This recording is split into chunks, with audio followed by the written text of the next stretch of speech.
What motivated you to enlist? Poverty. I joined the Army because of poverty. The number one recruitment tool of the United States military is to go to highly impoverished areas and offer things that America doesn't offer you, like healthcare, housing, income, stability. We offer our soldiers socialism to go abroad and defend capitalism. And I was too poor to say no. I was in the Army from 2001 to 2014, served in Iraq and Afghanistan, both theaters. You want to see what real independent journalism funded by the people for the people looks like? You ever heard a story like this in America? You're looking at it. Congratulations for always being somewhere where mainstream media is not. Flint, Michigan. See you in Nevada. Thanks to people like you, we can get the truth. Corporate media, they've been lying to us for years, and you're going straight to the people. You are the man. I'm glad you're here. For as low as 16 cents a day, you'll keep us on the ground, covering the important stories the corporate media covers up. I got out of the military 7 years short of a 20-year career, and that doesn't happen that much. And the reason I did is because the longer I was in the military, the more I saw what America did abroad and what we were really, our true motivations were, it made me realize that America was not on the right path. And I would talk to Iraqis and say, hey, why do you hate America so much? And they would say, you invaded our country, you blew our neighborhoods up. Started realizing, shit, maybe we're the bad guys. So, coming back home, getting off the Kool-Aid and realizing what my country really is, which is a place where white supremacy has never been held accountable. White supremacy is the root of this whole thing, and it's never been held accountable. There's never been a time where we corrected the wrongs of white supremacy. And so for me to imagine that we're here now, knowing that, it's not too hard to imagine at all. What do you make of Trump declaring anti-fascist protesters terrorists? Does this have the potential to spark more violence? First of all, if you are against anti-fascism, you're a fascist. Secondly, Antifa is not a real organization. It's an ideology. It's an ideological movement. And as with all wars on ideological movements in the past, this simply means a war of those that are against the state.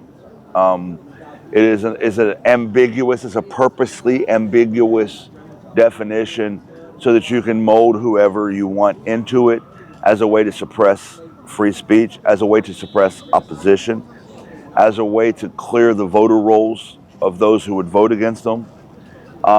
Everything Trump is doing is leading to unfair and unbalanced 2026 election. Even before Trump, a large number of Americans were questioning if we even have a real democracy anymore, because politicians on both sides seem to represent their donors and special interests more than the people. Even after Trump, do you think we actually have a real democracy to save?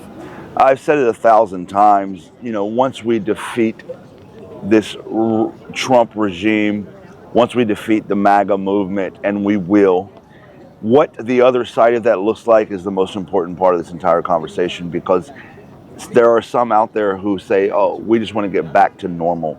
And to me, that means going back to the status quo. And the status quo is how we got here. The status quo of America is a country that is rooted in white supremacy, that is controlled by the policies, procedures, and practices that were put in place by white supremacists. Since the Citizens United ruling from the Supreme Court, money has flooded politics, controlled politics. We just watched a billionaire buy the presidency for one of the most unpopular presidents in American history. So we know the dangers of money in politics. But once this is over and once we move past this, it's not just about getting the money out of politics. It isn't about that. It's about holding white supremacy to account. It's about having everyone represented.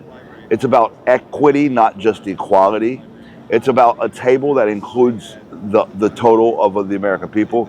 It's about finally catching up with the other developed nations who have long figured out that providing your citizens with health care, providing your citizens with housing, providing your citizens with solutions is what raises the morale of a country and the nationalism of that country. We're taught from a young age to put our hand over our heart and declare our allegiance to a flag, but that flag never declares its allegiance back. In a relationship where love is only sent one way, that's toxic. If my own child was in a relationship and they loved their significant other, but their significant other ignored them, wouldn't provide them housing, wouldn't take them to the hospital when they were sick, wouldn't feed them when they were hungry, wouldn't let them in when they were cold, then I would tell my child to get the hell out of this toxic relationship. But yet here in America, we're told to stay in that relationship because that's patriotism. Patriotism is demanding better of your country. And where we're at now is where America was always heading because we chose not to hold white supremacy to account, and because we chose not to provide the most basic needs of a society. And so when this is over, we can't go back to the status quo. One last question. What would be your message to current soldiers, ICE agents, and National Guard that are being ordered to do illegal, non-constitutional things on a daily basis? To National Guard and active duty military, I say, remember your oath. You're being put into a position that I do not envy. You're being put into a position where you're being unleashed on the American people. This is the exact thing that the framers of this country aimed to avoid, which was the military being used to police the people. And so to those who join the military, I say, remember your why, which was probably poverty, like me. But we got to remember that we swore an oath to a constitution and not to a country, not to a man, not to a flag, not to a dictator, not to an idea. It was to a constitution. And that constitution says that you're not supposed to be used the way that you're being used. To ICE, I say, fuck you.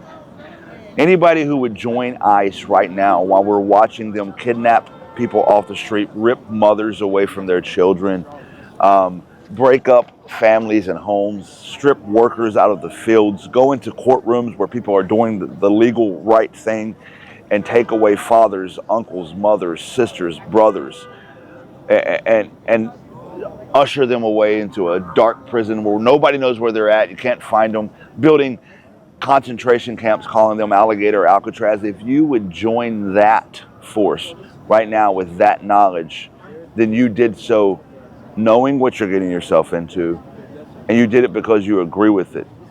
And history will remember you poorly. You will be judged rightfully when this is over. The trials, much like those after World War II, will hold you to account for your inhumane, illegal crimes against humanity. And I was following orders will not suffice. Thank you, Jolly. Is there anything else you want to touch on that we didn't? No? No? Fuck Donald Trump. Cool. Thank you very much, brother. No problem. Appreciate it. Yeah, you got it, man. Let me get that from you. What's up?